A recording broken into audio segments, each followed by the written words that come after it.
This episode has been brought to you in part by the Toronto Heschel School. You are invited to attend their open house on November 10th to discover what makes Heschel special. Visit torontoheschel.org for more details. That's Toronto, HESCHEL.org.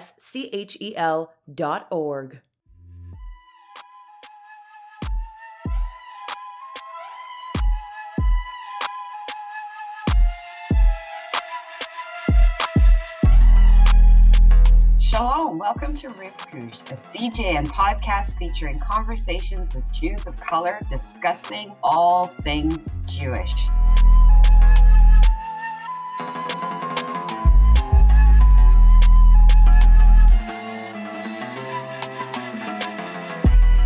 My guest today is J-Rob, also known as Jared. Jared is half white, full Black Ashkenazi Jewish, multidisciplinary artist and activist from Montreal, whose roots are from St. Vincent in Germany. His two main focuses are music and poetry. He aims to amplify and unite the voices of the marginalized, to dismantle white supremacy and the systems that uphold it. Musically, he brings a mix of political grunge rap and personal psych pop, elevating each form through lyrical storytelling. A lover and a fighter.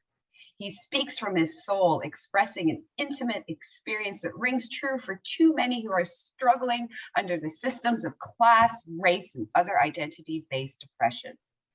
Currently, he's working on an experimental hip-hop album and a poetry collection. He is the vice president of the executive board for the revitalized effort to reclaim and rebuild the NCC, a prominent Black community center that once operated in Little Burgundy. So please join me in welcoming J-Rob to Rivkush. Thank you. Appreciate the warm welcome. Oh, I'm so glad to have you. So one of the first things, first of all, you come so highly recommended by Lisa Rubin, who I consider a true ally. You know how they say too that allies are appointed, they're not self-appointed, and if I could be so bold, I appoint her as an ally. She is amazing. I back the appointment. You're amazing. Appreciate that. Lisa's incredibly dope. And I'm right there with you with all of that words. She really is. So one of the things that struck me is, and I kind of love this, in full disclosure, my kids are biracial cool. Jewish babies. Well, they're not babies anymore. They're like adults. But I love this half white, full Black. That's it. Yeah. So dang, I'm going to share it with the kids, but you tell me what it means to you. Yeah, well, it's a reference to, of course, a lot of things, but primarily, I grew up with a white mom. My mom raised us on her own, and definitely at home we were made aware of our whiteness, and it was family. That's what we were when we were in those doors. But my mom made us understand and realize that the comforts of our home don't really dictate how the rest of the world is going to treat us. And we knew that as soon as we stepped outside, we wouldn't be treated as half white. We would be treated as full Black, and that's really true to my experience. And it's also a reference to the one drop rule. Or for listeners that aren't aware of what that means, since the antebellum era in the U.S., if you had one drop of anything that's not white, you were considered, quote unquote, not pure. And that kind of mentality still kind of resonates in a lot of ways. That's why we call, Obama, for instance, the first Black president, but not the first half Black president, So, that's kind of like the meaning and history, I guess, behind the name. Yeah, it's interesting you say that, because, I think a lot of people have either didn't know about the one drop rule, and how, even though it was originated in the United States, it actually is pretty much global. And how either they didn't know or they've conveniently forgotten. You know, for example, I remember reading in social media about when Kamala Harris was running for vice president, and she was identifying as biracial, you know, Yeah. half black, in particular Jamaican. Sorry, Yeah. I know Saint Yeah. Vincent is, you No. know, but I gotta pump up Jamaica a Yeah. little. Rep your country. I respect it. You know, so Southeast Asian, and then people are all of a sudden they're like, oh well, she's calling herself black. She's calling herself black, and I'm like, you all called her black. Yeah. Yeah. So why is all of a sudden denying her right to say I am biracial or I am a black woman when it is your people who created that one drop rule where if you Yeah. have a little bit, you Yeah. black. Exactly. We're operating within the limitations that you gave us. Exactly. But I guess when it turns on you, yeah, you want to flip the rule that you started. Yeah. But so was it I know it may not be fair to ask you about your mother's perspective, but did she find it?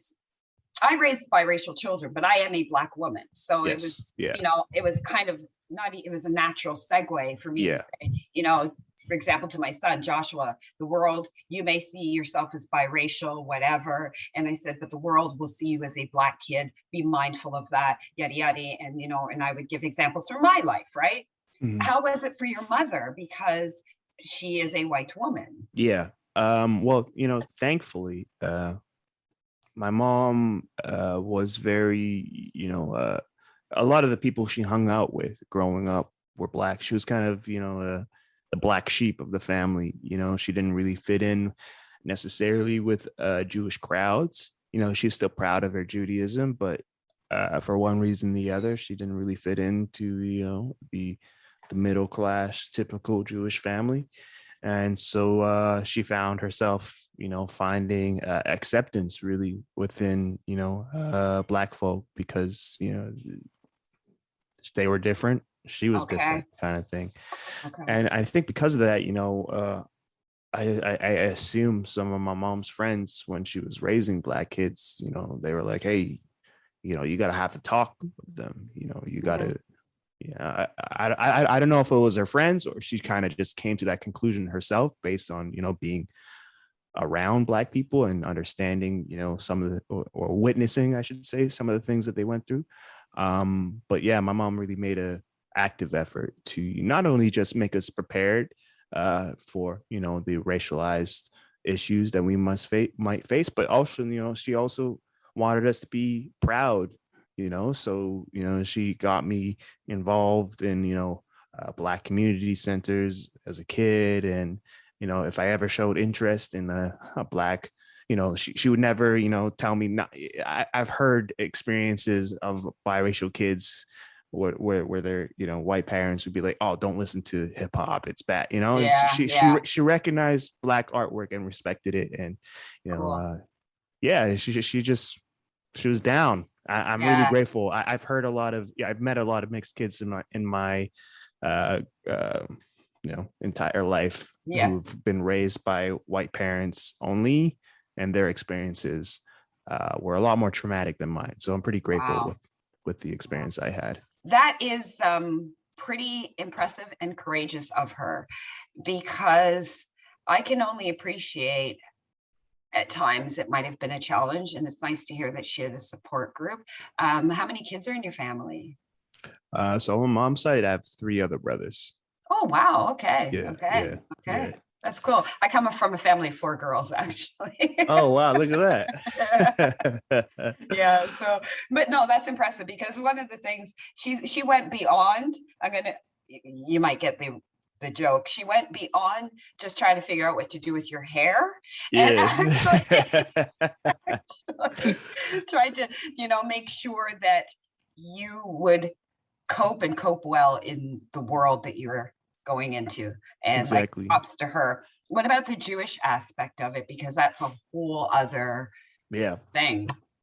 Yeah, so we would always my great grandmother, she was actually born and raised in Germany, and she ended up leaving before the Nazi reign, and you know, kind of packed up her entire life. You know, she was a dentist, I was like, I had her own practice, had everything, you know, was Wow. living, you know, the middle class dream. And then suddenly, you know, one day it was like, well, we got to get out of here. Like she was one of the, I guess, lucky ones that, you know, recognized what was happening before it did. Okay. So she left to Belgium. Eventually, you know, the war uh, reached there as well. And I remember she's telling me all the time, she was giving birth to my grandmother, and she's like, I was giving birth to her as, you know, bombs were dropping on top of us. Like, Wow. yeah. Um, so, and then I think that's where I don't remember the family history completely, but I believe that was around or where she met my great grandfather. He was serving in the Air Force, or I think he was a mechanic for the Air Force, and then eventually she found her way over to Canada, and yeah, that's kind of where we, you know, been since. And she she was never too religious. And I'm finding that out actually more now because my great uncle, her son, is becoming more religious in his later years, and his my great aunt, she can't believe it, and she's like, we used to call her mama, if Uh-huh. she's like, if mama were here, she wouldn't believe this, you know. And I'm even becoming more and more, you know, I wouldn't say religious, but I'm just becoming more and more, you know, interested in our stories and in Yes. the religion, and she's like, and you as well. She, you know, she's like, so I guess we were a pretty secular family, but we would always celebrate the high holidays together. Like like some of my fondest memories were getting together for like Passover and, you know, just having fun and doing the thing. And Exactly. yeah, So it's really no different than other Jews, you know, not so religious, but we're going to do Passover. exactly, yeah. Yeah, exactly. I think like for me growing up, it was a little tough because, you know, I didn't really see Jewish representation that looked like me. And I think I went to Camp B'nai B'rith, Montreal, and I think I would get a lot, you know, is like questioning when you know, when nobody would question any of the other, you know, Right. Jewish kids, but as soon as it got to me, it's like, oh, you know, who in your family is Jewish? And it's like, it doesn't seem like much at, you know, at first, you know, maybe the first couple times, but once you notice it repeating and repeating itself, it's like, okay, well, you know, if everybody else is questioning this thing that I feel connected to, then it's like, am I really connected to it, you know? And it's something I had to Yeah. figure out, I think, for a while. And where I got to now, it's like nobody, and this goes for both of my identities really, nobody can validate or take away my Jewishness or my blackness. It's really up Amen. to me to, you know, take control of that narrative and really be who I want to be and identify with the parts I feel comfortable with identifying with. So that's kind of the mentality I'm running with now. Absolutely. Absolutely. I loved what you said. No one can take that away. No, Yeah. no one It could is, give it to you. You they don't know, it's give it like to you. Yeah. you got to find your own way. I think like that journey is a lot easier for some people, and I think like the Jewish identity itself is something that a lot of, like, even my friends, you know, have had trouble figuring out how they identify with. They always felt, you know, accepted and comfortable, but they're like, what does this really mean for me? And it's kind of, you know, I've been asking myself the same question. So it's, yeah, we all take that journey, I think. And I think some I just agree. people just, you know, get it more naturally.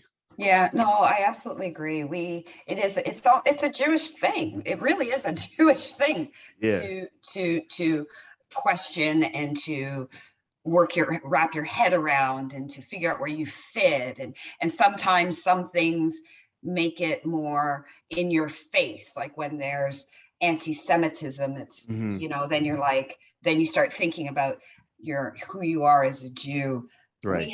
I remember quite a few years ago, there was a gentleman who was murdered in front of King David Pizza, Bathurst and Lawrence in Toronto, and it Hmm. was clearly a hate crime. Yeah. And I lived in that area, and it's definitely very Jewish. Anything up and down Bathurst Street in Toronto Yeah, is very yeah. Jewish, right? I've been You around the know it. block. Yeah, I know okay, what you're talking all about. right, all right. And and in particular, it's a very Orthodox area too. Yeah. And I remember thinking to myself, wow, is it safe Mm-hmm. to be Jewish? Mm-hmm. And thinking thinking to myself, well, I'm kind of an undercover Jew, so unless I'm wearing my Magen David or Yeah. something, I said, but then again, is that how I want to portray myself Mm-hmm. Mm-hmm. as an undercover Jew? So I was like, no, I am Jewish. I'm suffering too, and I'm scared too, Yeah. Yeah. right? So, and I'm not going to take, and I'm doing this in quotation marks, advantage of the fact that I may not look like what you would think in your mind as a Jew, Yeah. and go through like that. No, I'm going to proudly declare I am Jewish. I stand with my brothers and sisters, um, in support of the crap that we're facing right now at Bathurst and Lawrence. So how is your experiences? I know it sounds like when I say this question, it always sounds really weird to me, but Mm. nonetheless, what has your experiences been around anti-Semitism and, you know, Um, Honestly, a kind of similar journey as well. Mine, I guess, awakening, my realization, the same realizations that you had, came when the Pittsburgh shooting happened, the Pittsburgh synagogue shooting. right? I remember, so I was living with a few roommates, and two of them were Jewish as well, and we all were like, we gotta go to synagogue. We gotta go to shul this Friday. We all kind of, were hit differently by it. Like one of my friends, yes, friends in Pittsburgh. One of my roommates had friends in Pittsburgh. Uh, Another one, my other friend, he was from France, and he just brought up, memories that Wow. of Uh-huh. his, parents' experience. And for me, it was also like, damn, for a long time, I felt really, safe and secure because, there's troubles that come with blackness, of course, but Of course. there's a lot more troubles that come with being a double minority. And I felt really safe in my identity because it was like I'm choosing really when I want to engage with Judaism. I'll never not say I'm Jewish, but I can always choose to not not necessarily have it be on my frontal. Exactly. Yeah. um but after going to synagogue a few weeks later, I was walking down Saint Laurent. There was this random shop that was, selling trinkets and stuff, and I saw this like huge Star of David. Wow. I wish Yeah. people could see that. That's like the size of a small child's head. Yeah, it's like maybe 8 centimeters. Dang. Whatever the radius, I don't know the technical term, Yeah. but I saw that and I was like, that is me. That like, because that's how I was feeling. I was like, I want, I know my people right now, they're hurting. I know they're scared. Mhm. I want, if I can provide, some sort of visibility, some sort of safeness, because I know now, I hope at least that, when other Jews see this, it's like, okay, I'm not alone right now. There's, Right. however small that effect may be, if I'm doing it, I'm gonna do it. And I know, a lot of my roommates, they had a lot of stories with moments of anti-Semitism, very like intentionally targeted towards them. Right. And I've never had that. I had like, stupid jokes growing up at school, but I've never really been confronted and had my Jewishness threatened. And I was Mhm. like, that's wild that you guys had to go through that. I had that with racism, of course, but never like this. So it's like, if I know this is going on, then I I got time for it. You know, Yeah. if someone wants to step to me, they, you know, you better do it correct. So Yep. it's like, I'm not scared of these Nazi fools. Like, I'm gonna put this on my Yes. chest, you know? Yes, exactly. Exactly. It's interesting because my equal other, who happens to be Israeli, that was his philosophy with wearing his Star of David, because he comes from a country where you don't have to proclaim you're Jewish, you know, Yeah, you yeah, just yeah, of are, course. right? Yeah. And but when he came to Canada, that was one of the things that was foremost in his head. He says, I am going to proclaim that I am Jewish. And he had also this other twist to it. He said, so when you see that I'm doing something great or good or kind, you see the Star of David and you'll remember a Jew did this. Yeah, yeah. I rock with that. Yeah. Yeah. And I was like, okay. His Star of David was big, not like the one that you're carrying, which must be really quite a weight on your neck. Yeah. But nonetheless, it was pretty significant. So you define yourself as a multidisciplinary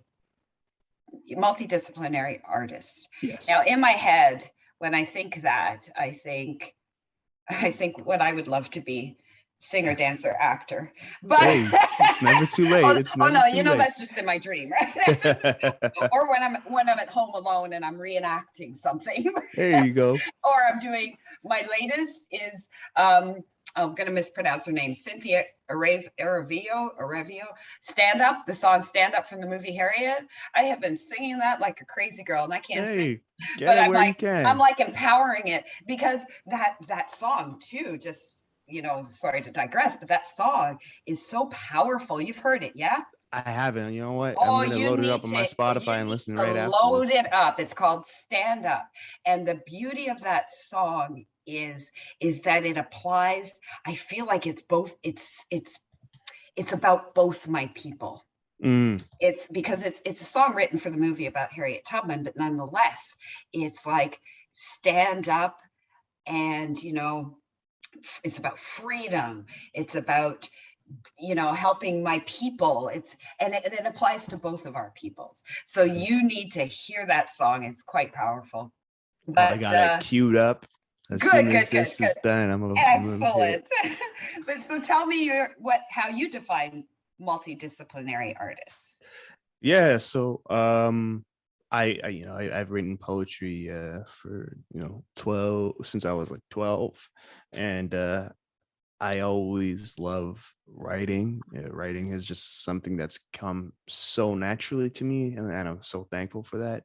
And it's just manifested in so many ways. I started with poetry. Well, if I'm being honest and transparent, I started with writing a really whack, horrible rap song, and I heard it, and I was like, I can't do this. And then I came across spoken word poetry. I don't know if you ever watched Def Poetry Jam when it was on, but yeah, I saw that and I was like, oh wow, that I had trouble with melodies and sticking on the beat and making that sound good. So I was like, if I could do this without having to worry about that, and then I can, I'm gonna just rock with that. So I did poetry for a long time, and then I got introduced to a more musical crowd, and they were really cool, and they kind of inspired me to, if they're doing it, they must have started somewhere as well. So I'm gonna do this as well.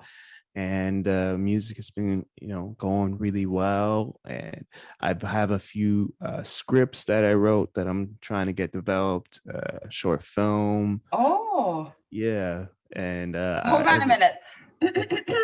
Remember what I told you? No.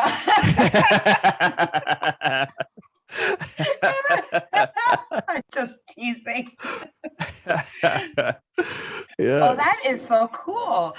Part you. of me almost wants to say to you, can you recite your first one? Just because I don't even remember where that is. And you know what the interesting thing is to you, and you are the artist, and your work has to sound the way you want it to sound. Yeah. But part of me, I'm sitting here thinking, bet you it wasn't so bad. I bet you it wasn't so bad, but he didn't like it. And that's my little brother liked it. My little brother liked it.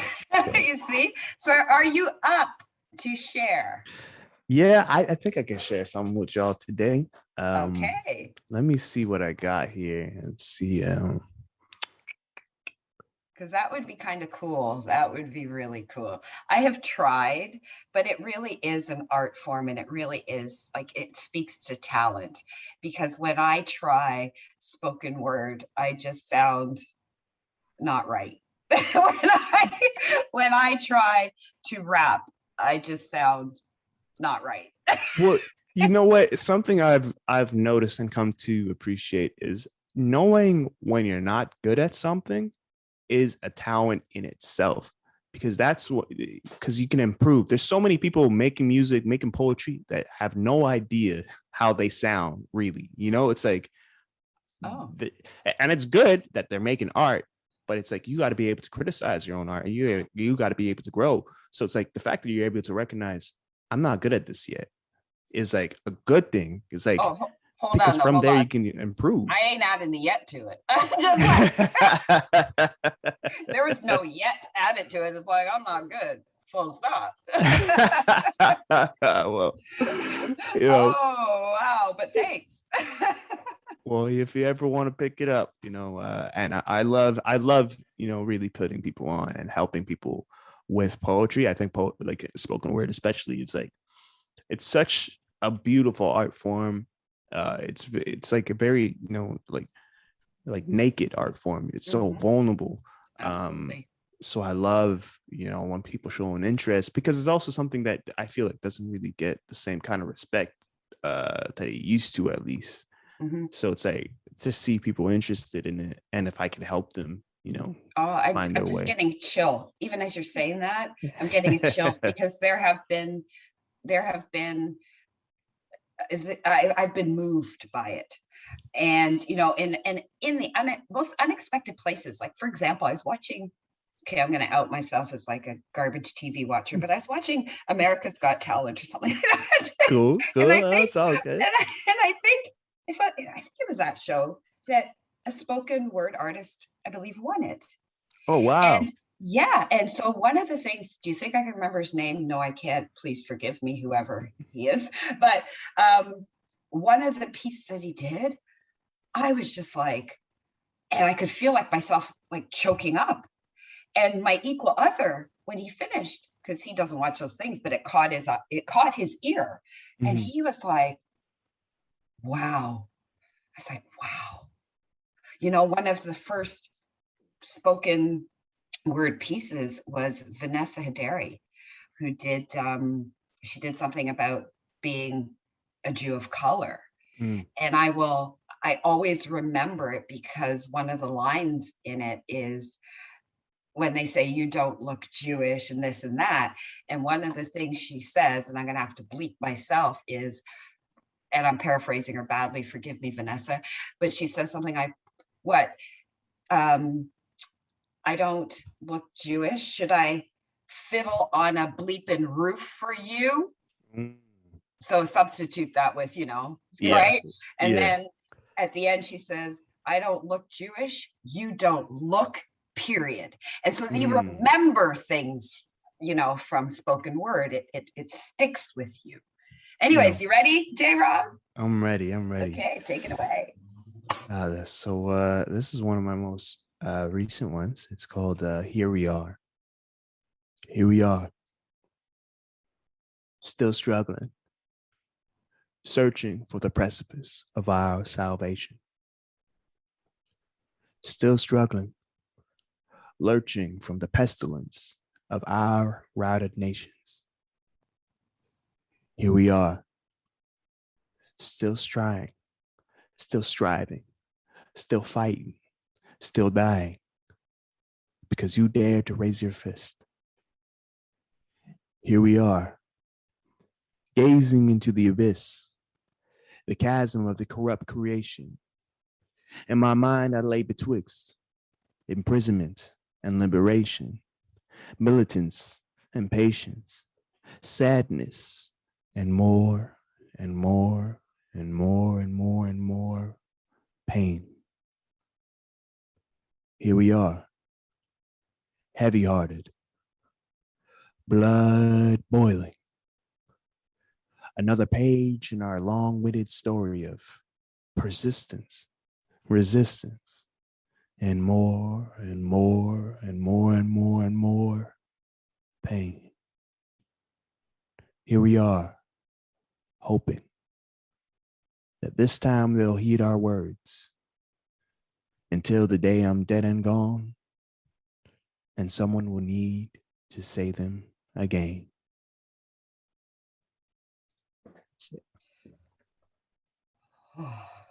Thank you. Thank you. Thank you.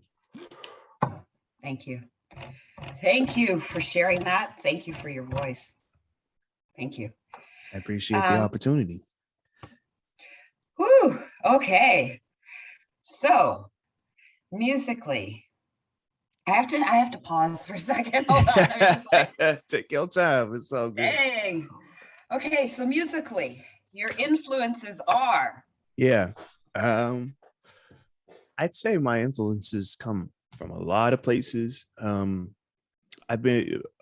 funny, when I first started making music, I started making music, I guess, pretty late into my, compared to my colleagues, it's pretty late to, start making music at like 20, 25. But what my friend said when I started making music with him, he was like, man, he's like, you've kind of seen us, succeed and fail in a lot of ways, and you kind of soaked all that up. You kind of become like this osmosis of sound.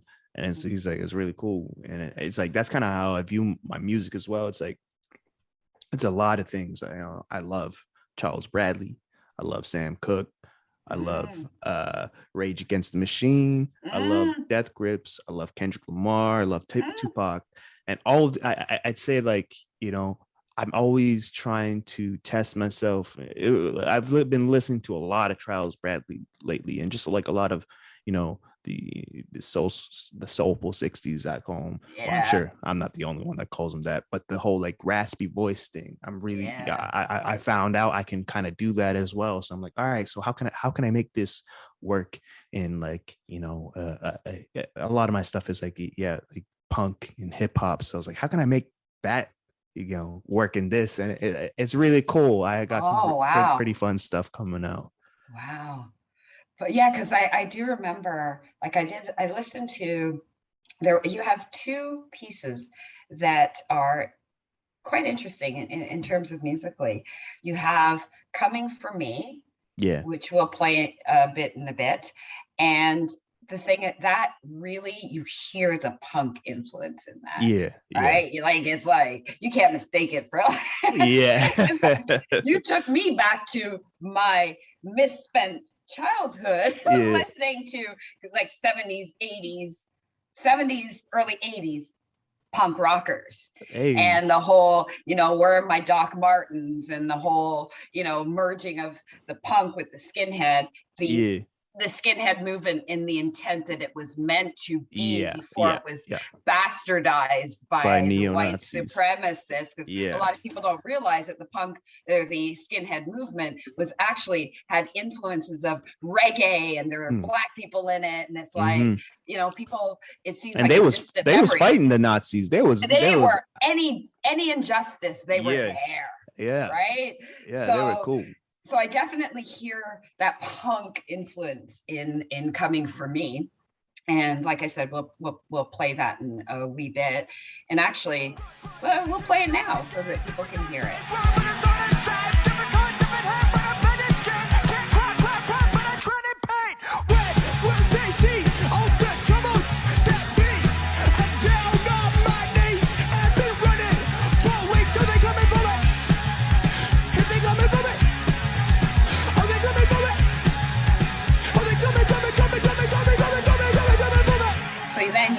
You really catch that punk.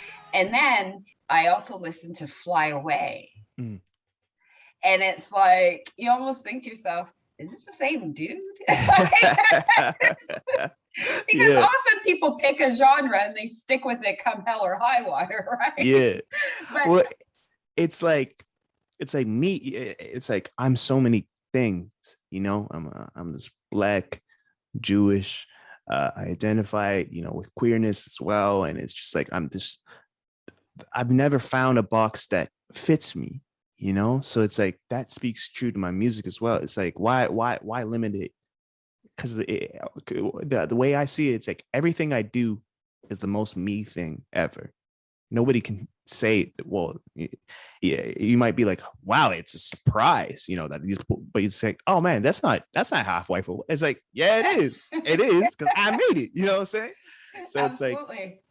yeah, like from like from the jump, it was like, man, I want to make this kind of music and I want to make this kind of music. So it's more of a matter of figuring out, you know, how to make this world I'm building, you know, tangible. And I think it's someone I'm working with. And I think once people get to know me, it's like, oh man, it makes so much sense that he's doing this and this and this, you know? Yeah, because it really was. So we're going to listen to a little clip from Fly Away so that people can see the influences that's in that. The world could see from the places we go, lifestyles we know, emotions we show.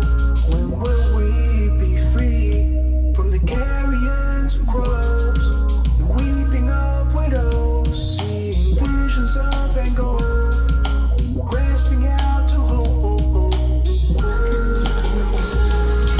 Science back with the pack, with the slime and set and all that for the fine a shack. Tell me, you know, I absolutely love music. Like it is kind of I was gonna say it's kind of my thing, but it's not my thing. Like I'm not making music or anything Yeah, like that. you're a But it's my music appreciator. Yeah. totally. I mean, I play piano and I play bass guitar really badly, Okay, but so it is your thing. Don't it ain't my take thing. that away from yourself. I have a sister who it truly is her Okay. thing. Yeah, yeah. But I love listening to different genres of music, and you know, we talked about punk for a little bit. I love old school. I'm kind of stuck in this time period where I just can't get out of, but I don't want to. So then Yeah. I love like old soul. I love old hip hop. Mm-hmm. Because hip hop has now been around for long enough that there's old hip hop, there's Yeah, OG yeah. hip hop now, right? Yeah, So, yeah, you're right. and old OG rap, where Yeah. I will play a rap song from back in the day. And, you know, people who are like 18, 19, 20s are like, who's that? And I'm like, Yeah. don't even say that. Don't say who's that. But anyways, I digress. But I hear what you're saying about you don't limit yourself. Mhm. And so, but what I want to know though is aside from what I mentioned about, you know, the influence in coming for me, what is the genesis behind it? Because it's more than just the musicality, it's also the message. Yeah. Yeah. I wrote Coming for Me 2019, and it's really, it's about like the experience of having to run really where it feels like you're running for your life, but you just want to sit, you know, you want to relax, but you know you can't because there's so much you need to do. And that, you know, I'm really involved in, you know, social justice issues, and especially when it pertains to, you know, Black issues. And that's really the way it feels to be involved in that world. It's like you got to do so much running. It's like there's problem after problem that you got to speak up about and write about and make, you know, music and art about and put people on to. So you have to keep running because you get this feeling like, damn, well, no, if nobody is talking about this stuff, if nobody's being educated, then like we're losing, you know. But you're running, and you want to stop. Your legs are hurting, your knees, you just want to buckle over, but it's like you can't.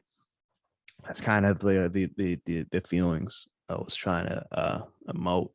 And also, you know, thank you, I appreciate that. And yeah, and it's also just about the pressures that come with that as well, because you're activists and, you know, scholars are held under such high scrutiny. You know, it's like you use one wrong term, really. And it's like, well, what do they mean by this? And it's like, damn, I'm sorry. I ranted for a little bit. And the one thing that you're latching on to is not the one thing that I was trying to say. It's this entire sentence, it's this entire message. So that's really what I was trying to bring with the song. Okay. Did you find that the tragedy, one of many, but the tragedy that sometimes people, and I'm saying that term, people, latch onto as being the only thing that's ever happened to Black people? And by that, I'm referring to the murder of George Floyd. Do you find that kind of almost, because I know in the work that I do, it was almost like, I don't know, catalyst is the right word, but it just pushed things just even more rapidly forward. And because all of a sudden people were in some ways acting like they'd never heard that this was even possible. But in a lot of ways, it did wake up the world. Yeah. So how did that change for you as a half white, full Black man? Yeah. Well, what was I kind of had a conversation about this recently. It's like, for me, the thing that I thought was gonna, wake people up and change everybody's minds was Trayvon Martin. That was the first thought. Yeah, I was like, I saw that. I followed the entire case very closely, and I was like, damn, like this is gonna get what wakes people up. And then it didn't. And then, there was Sandra Bland. And I was like, all right, well, if Trayvon didn't do it, this will. And then, there was, I'm ashamed to say, but I've seen so many names, and with each of them, I was like, shit, well, this is going to be the one. Nope. And by the time George Floyd came, I was, a little jaded. I was like, I hope people listen to it. That's what I was saying by then. But of course, I am,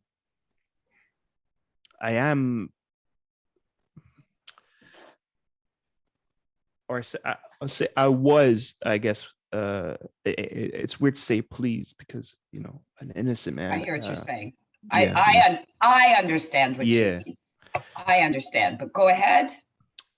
The heightened focus on the issues, I appreciated to see, but the unfortunate reality, as someone that's just in the world, in the activist sphere, it's like I see now that intention, of course, is fleeting, and it's hard to see some tangible change sometimes, because I'm like, all right, so where do we get to now that's so different than before?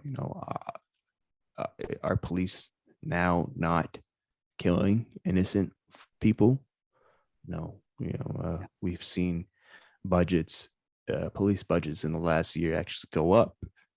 So, it's not like people aren't dying right now. It's just that, we're not talking about it right now, because I'm still seeing it, I'm still, staying up to date. So it's like, it's frustrating. It is. I do appreciate, not having to explain, very basic level things, in my opinion, to people. I think generally speaking, people are more educated on police brutality, which I appreciate. But the unfortunate reality is, there's still a lot of work to be done. And I think people thought that work extended to, I'm going to, listen for, a month or a few months. And then I'm good. Yeah. And the reality is, this is a commitment, really. You're it's never a marathon. Going, yeah, exactly. J-Rob, it's a marathon. Exactly. We're trying to dismantle a system that's been in place for hundreds of years. Yeah. Hundreds. How are we all going to think it's going to clear up in a year? Yeah. Come on. And then we hear, and then when we heard about the residential schools Mm-hmm. I can speak for myself, and you can let me know how you feel, but I wasn't surprised. I'm like, why is everybody acting like they're surprised? First of all, Yeah. I remember, okay, I think things have changed in school now, but I remember hearing about residential schools when I was in high school. Granted, it was the early 80s, but Mm-hmm. and they still existed. Yeah. I remember hearing about them. So how y'all gonna act like you're surprised? That's it. And the way that they would teach, barely teach. In you know I went to a pretty bad school, so I guess I'm not that surprised that I didn't learn much about it. Okay. But the way that they would speak about it and teach it, as if it's some sort of relic of the Yeah. past. And it was like, but then when I actually found out, oh wait, the last one was closed in 1996. This is no relic. I'm my brother. That's the year my brother was born. You know what I'm saying? Like, Exactly. so yeah, like you, I was not surprised. And you know, the unfortunate reality that I'm seeing with that as well. It's like, we'll get like, I'm worried that this is going to be the flavor of the month, and then Because that's our history. yeah, it's That is the like, history. It's like, okay, everybody, for George Floyd and for anti-black racism, it was chic to the black square, whatever the case may be, and then that disappeared. Now it's orange is the color of this season, and sadly, I suspect it'll be something else, and it'll be, yeah, oh, we're gonna all wear yellow for yeah, whatever, and yeah. it's like, wow, people. Are you kidding me right now? So tell me about your work with. I love that it's NCC because I thought JCC too, right? Yeah. Like, Yeah. NCC. Oh, okay. All right. So tell me about the NCC and what does the N stand for? So, it was made back in the 20s or 30s. And it was the Negro Community Center. It That's was, what I figured. yeah. A word that people are afraid to use still. Yeah. It's like, Yeah. I said Negro. You can't say that. Like, Yeah. No. Negro. Yeah. You have to say African Canadian. I said Negro. Yeah. Yeah. You couldn't tell me. But yeah, very. It was a staple in the community, really. And I've only actually recently learned about it, and I lived in Little Burgundy. The building used to be up for a bit while I was living there, but it was. Tell me where Little Burgundy is, because I Little don't think. Burgundy is like right on the outskirts of downtown. It's south. Downtown where? For Montreal. We're global, right? Yeah, you're right. Global.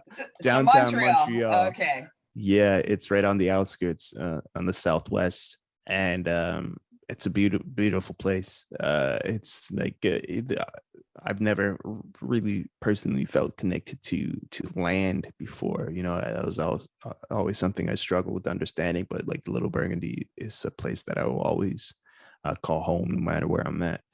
And the reason for that is it's just deep rooted, beautiful history.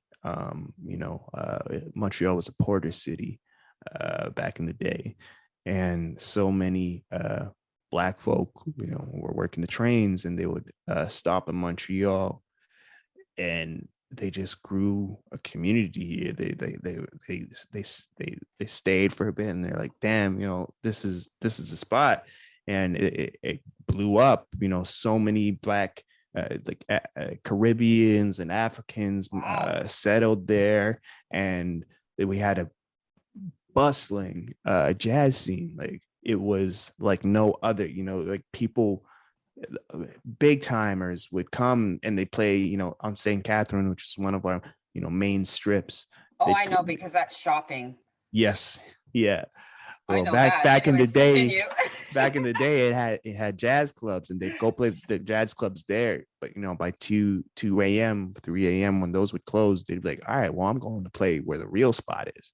And they'd come down to Little Burgundy. They'd go to this place called, well, there's a few places, but one of the biggest places was Rockhead's Paradise. And it was an after hours club. and the best of the best, they would come through, they play there. I think we actually, interestingly enough, we had our first drag performer, I think, in Montreal. This is like, I had to dig deep for this history. Like, I think it possibly in Quebec, maybe even Canada, but the first drag performer on stage, boom, it at Rockhead's Paradise. Like, it was a wild, and like, there's a documentary I could send you about it. Please. And because of, and we were called the Harlem of the North. Like, that's what we were known as. Okay. And because of the music scene, a lot of people started migrating and staying in Little Burgundy. And they began to realize, well, all right, well, we got to organize as a community. We got to, and they built, well, they didn't build, sorry, they it was housed out of a church first, and then they eventually grew to a point where they had a center. It was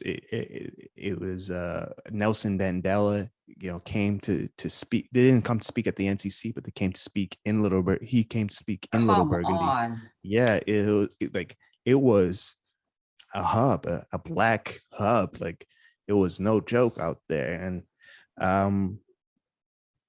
the NCC, they were prosperous. They ran for a long time, but what ended up happening was what the city called urban development. Gentrification. That's what I call it. They ended up, to build an expressway, they pretty much demolished half of Little Burgundy to do so. Over 850 homes were destroyed. So over 1,000 families were dislocated and relocated somewhere else to build this expressway that ran really right through the neighborhood. And from there, the community, of course, was impacted by it, and there was less support because the NCC was funded by the community. It didn't really have any public funding. So they didn't have the money anymore, and it was a sole proprietor, and eventually he can pay the bills, can pay the electric bills. So it was eventually sold, and it was destroyed, I think, in 2014. And I found out last year, or I think it was I don't know, these last 2 years kind of just don't one make big sense. year. It's just like yeah, the year. Yeah. But I got involved. I attended a march about it. I attended an Emancipation Day march, and while there, they were talking about the Little Burgundy and the NCC, and I was like, whoa, like, this is my calling, and we're right now in the midst of trying to structure what we want, how we want to do things, and working on an action plan, and hopefully in the next few months we're going to be making moves. Okay, cool. So next time I go to Montreal, hopefully it'll be up and running. I won't spend as much time on St. Catherine Street. And I'll hit up Little Burgundy area, the NCC. Yeah, Good if you need a tour, you just hit me up and I'll give you a tour. Will do. Oh my gosh, J-Rob, thank you so much. It was amazing having you on. I'm so thankful that the connection was made between the two of us, and I will take you up on your Montreal offer. You might regret it, but I will take you up on it. And for those of you who are listening, if you want to check out more of his poetry, more of his spoken word poetry, if you want to check out more of his music, please go to his YouTube channel. And I will never forget this, and I trust you will never forget. Half black or half white. Listen to me, right? You'll never forget half white, full black. Half white, full black. So please check out J-Rob's work. You were going to say? Before I head out, there was something I wanted to tell you before when you brought it up. Absolutely. the poem that the lady wrote, I forgot her name, sorry, but Oh, when it talked Vanessa? about looking Jewish, something Yes. I've been telling myself lately is I'm the most Jewish looking person I know, and nobody can tell me that I am not, you Dang know. straight. So any Jew of color out there, tell yourself, because how aren't you? You're Jewish Exactly. and you're you. So therefore, Exactly. you're the living embodiment of what a Jewish person looks like. Thank you for that. And Yeah. that's how we will end it. Yeah. Thank you so much, J. Rob. Really Thank appreciate having you on. Appreciate it as well.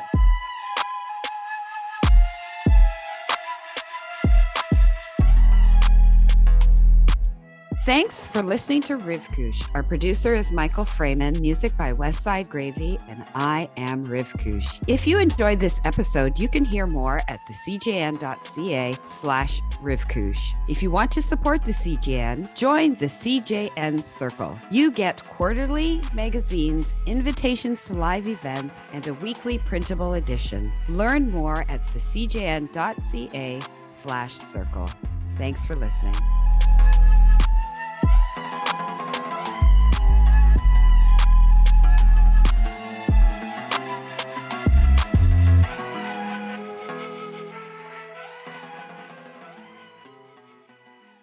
The Limmud Toronto Festival takes place on Sunday, November 21st. Limmud features educators, performers, authors, activists, and innovators from around the world. The Limmud Festival of Jewish Learning celebrates creativity, diversity, inclusivity, and discussion. Everyone is welcome. All tickets to Limmud are pay what you can. Learn more at limmud.ca.